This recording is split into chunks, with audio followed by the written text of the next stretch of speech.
اللہ نے جو عالم ارواح میں اپنے بندوں سے عہد و پیمان لیا تھا وہ دو طرح کے تھے۔ ایک عہد اللہ تعالیٰ نے تمام روحوں سے لیا تھا، تمام لوگوں سے۔ الست بربکم، کیا میں تمہارا رب نہیں ہوں؟ سب نے اقرار کیا تھا بلا، کیوں نہیں؟ شہدنا ان تقولوا یوم القیامت، ہم نے یہ گواہی اس لیے لے لی، ہم اس بات کے گواہ بن گئے ہیں۔ اللہ فرماتے ہیں ہم نے یہ گواہی اس لیے لی، ہم اس بات پر گواہ اس لیے بنے کہ کل قیامت کے دن تم یہ نہ کہنے لگو کہ یہ توحید کیا ہو چیز ہے، یہ دین کیا ہوتا ہے، اس سے تو ہم غافل تھے۔ او تقولوا انما اشرک آباؤنا من قبل وکنا ذریۃ من بعدہم افتہلکنا بما فعل المبطلون، یا تم کہیں یہ بہانے نہ بناؤ کہ اللہ شرک تو ہمارے باپ دادا نے کیا تھا، ہمارا کیا قصور تھا، ہم ان گھرانوں میں پیدا ہوئے، ہم نے اپنے باپ دادا کو جس راہ پہ چلتا دیکھا انہی کے نقش قدم پہ چل پڑے، ہماری کیا غلطی تھی؟ ہم نے تمہارے اس بہانے کو ختم کر دیا ہے، کل قیامت کے دن یہ عذر نہیں چلے گا، ہم نے تم سب سے عہد و پیمان لے لیا ہے۔ یہ عہد الستو کہلاتا ہے جو تمام دنیا سے لیا گیا۔ دوسرا عہد خاص کر حضرات انبیاء کی روحوں سے لیا گیا، تمام انبیاء کی روحیں جمع کی گئی اور اللہ نے ان سے ایک عہد لیا۔ وَإِذْ أَخَذَ اللَّهُ مِيثَاقَ النَّبِيِّينَ لَمَا آتَيْتُكُم مِّن كِتَابٍ وَحِكْمَةٍ ثُمَّ جَاءَكُمْ رَسُولٌ مُّصَدِّقٌ لِّمَا مَعَكُمْ لَتُؤْمِنُنَّ بِهِ وَلَتَنصُرُنَّهُ،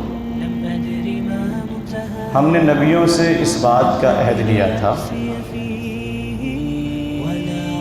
کہ جب میں تم کو کتاب و حکمت عطا کروں، نبوت دوں، اور تمہاری ہی زندگی میں اگر کوئی دوسرا نبی آ جاتا ہے تو تم اس نبی کا ساتھ دو گے، انکار نہیں کرو گے، یہ نہیں کہو گے کہ یہاں تو ہماری حکومت تھی، ہماری نبوت تھی، یہ دوسرا کہاں سے چلا ہے۔ تم پر لازم ہے کہ اگر میرے طرف سے کوئی نبی بعد میں آئے تو تم دینی کاموں میں ان کا ساتھ دو، ان کی مخالفت نہ کرو۔ چنانچہ آپ نے علماء کرام کی زبانی سنا ہوگا کہ پہلے ایک ایک وقت میں کئی انبیاء آتے تھے اور کوئی ایک دوسرے کی مخالفت نہیں کرتا تھا۔ بالخصوص انبیاء بنی اسرائیل میں تو یہ سلسلہ جاری تھا کہ ایک کے ساتھ ایک نہیں، علماء نے لکھا ہے کہ ایک وقت میں کبھی کبھی سینکڑوں اور کبھی ہزاروں تک انبیاء کی تعداد پہنچ جایا کرتی تھی ایک وقت میں۔ حضرت ابراہیم علیہ السلام جب اپنے علاقے سے ہجرت کرتے ہیں تو ساتھ میں دوسرے پیغمبر بھی موجود ہیں، وہ ہیں حضرت لوط علیہ السلام۔ حضرت موسیٰ اکیلے نہیں ہیں، دوسرے پیغمبر ساتھ میں موجود ہیں، حضرت ہارون علیہ السلام۔ تو یہ تاکید کی گئی تھی کہ کوئی پیغمبر اگر تمہارے زمانے میں آ جائے تو تم مخالفت نہیں کرو گے، اس کی پیغمبری کو مان کر اس کا سپورٹ کرو گے۔ لیکن آخری پیغمبر کو جب اس دنیا میں آنا تھا تو یہ شکل تو بن نہیں سکتی تھی کہ آخری پیغمبر اس وقت بھیجا جائے جب دوسرے انبیاء موجود ہوں، کیونکہ آپ صلی اللہ علیہ وسلم کی ذات عالی، آپ کا وہ عالی مقام اس بات کا تقاضا کرتا تھا کہ آپ تنے تنہا آئیں اور پوری دنیا کے لیے آئیں، اکیلے آئیں اور پوری دنیا کے لیے آئیں۔ اب نبی تو اس وقت موجود نہیں رہیں گے، اس لیے نبی کے ماننے والوں جن کو ہم یہود کہتے ہیں یا نصارہ کہتے ہیں، یہ دونوں جماعت عیسائیوں کی اور یہودیوں کی، ان دونوں جماعتوں کو اس بات کا ذمہ دار بنایا گیا تھا کہ آخری پیغمبر آنے والے ہیں، اصل عہد تو ہم نے تمہارے انبیاء سے لیا تھا، وہ اس وقت موجود نہیں رہیں گے، اس لیے تم سے عہد لیا جا رہا ہے کہ تم آخری پیغمبر کے صفات کو کھول کھول کر لوگوں کو بتاؤ گے، چھپاؤ گے نہیں، دین کی دعوت کے سلسلے میں تم روڑے نہیں اٹکاؤ گے، یہ عہد ان سے لیا گیا۔ لیکن آپ نے یہ بارہا سنا کہ سب سے زیادہ ان لوگوں نے ہی آپ صلی اللہ علیہ وسلم کی مخالفت کی، آپ پر طرح طرح کے اعتراضات کیے، اور ان کی بدتمیزی کا یہ عالم تھا کہ آپ کے صفات جو تورات و انجیل میں لکھے ہوئے تھے، جو 100% سے بھی زیادہ آپ پر صادق آتے تھے، ان صفات کو ان لوگوں نے رد و بدل کر دیا، تورات سے مٹایا، اس کی جگہ پر کچھ لکھا، اور کبھی اس کا غلط مطلب لوگوں کے سامنے بیان کیا تاکہ آپ کی شخصیت کھل کر لوگوں کے سامنے نہ آ سکے۔ طرح طرح کے اعتراضات کیے۔ اب آپ سوچئے کہ جس زمانے میں پیغمبر اسلام اپنی دعوت لوگوں کے سامنے پیش کر رہے ہوں، اور دن بدن اسلام کا حلقہ اور دائرہ بڑھتا جا رہا ہو، تو یہود و نصارہ کے پاس جو دماغ تھا اور جو صلاحیتیں تھیں، وہ کس قدر استعمال کرتے ہوں گے روکنے کے لیے کہ ان کو بدنام کیسے کیا جائے۔ نہ معلوم کیسے کیسے حربے انہوں نے اپنائے ہوں گے،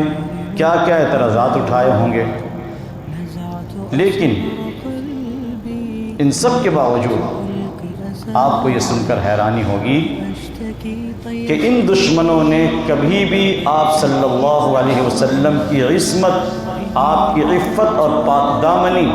آپ کی شرم و حیا پر کبھی بھی انہوں نے کوئی اعتراض نہیں کیا۔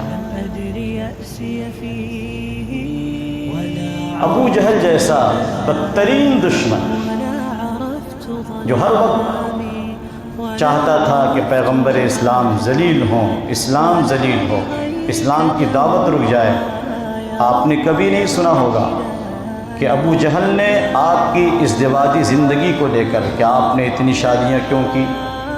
اتنی کم عمر لڑکی سے آپ کا نکاح کیسے ہو گیا، عرب معاشرے میں ایک بھی کوئی نہیں ملا جس نے آپ پر یہ اعتراض اٹھایا۔ کیا سمجھ میں آیا کہ یہ اعتراض کی چیز ہے ہی نہیں، ورنہ یہ کیسے ممکن تھا کہ آپ کا پہلا دشمن اور وہ چوک جائے۔ اب میں تفصیل میں نہ جاتے ہوئے سیدہ عائشہ رضی اللہ تعالی عنہ کے تعلق سے کچھ باتیں رکھتا ہوں،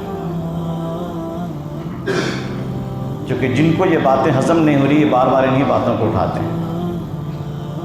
اب آئیے سب سے پہلے ہم یہ دیکھتے ہیں کہ یہ اعتراض اٹھایا کس نے۔ صدیوں کے بعد جب یہ مستشرقین یعنی یہود و نصارہ میں وہ لوگ جو اسلام کا مطالعہ کرتے ہیں، اسلام پر اعتراضات کرنے کے لیے اسلام کا مطالعہ کرتے ہیں، ریسرچ کرتے ہیں، ان لوگوں نے اپنے دماغ اور اپنی صلاحیتوں کو استعمال کر کے اسلام اور پیغمبر اسلام کے خلاف ایک پوری لسٹ تیار کی کہ ان باتوں کے ذریعے ان پر اعتراض کیا جا سکتا ہے۔ تو اس لسٹ کے اندر سب سے زیادہ جس بات کو جگہ دی گئی ہے، یوں کہہ سکتے ہیں سب سے زیادہ خبیثانہ اعتراض، بدترین اعتراض یہ تھا کہ پیغمبر اسلام نے چونکہ اتنی شادیاں کی ہے اور بالخصوص ایک کم عمر لڑکی سے نکاح کیا ہے، لہذا نعوذ باللہ ثم نعوذ باللہ یہ کوئی نبی تھے؟ کہتے ہوئے زبان تھراتی ہے کہ یہ تو ایسے شخص تھے جن کو عورتیں پسند تھیں۔ بعد کی دنیا نے اس اعتراض کو قبول کر لیا۔ لوگ کہتے ہیں کہ پڑھے لکھوں کا زمانہ ہے،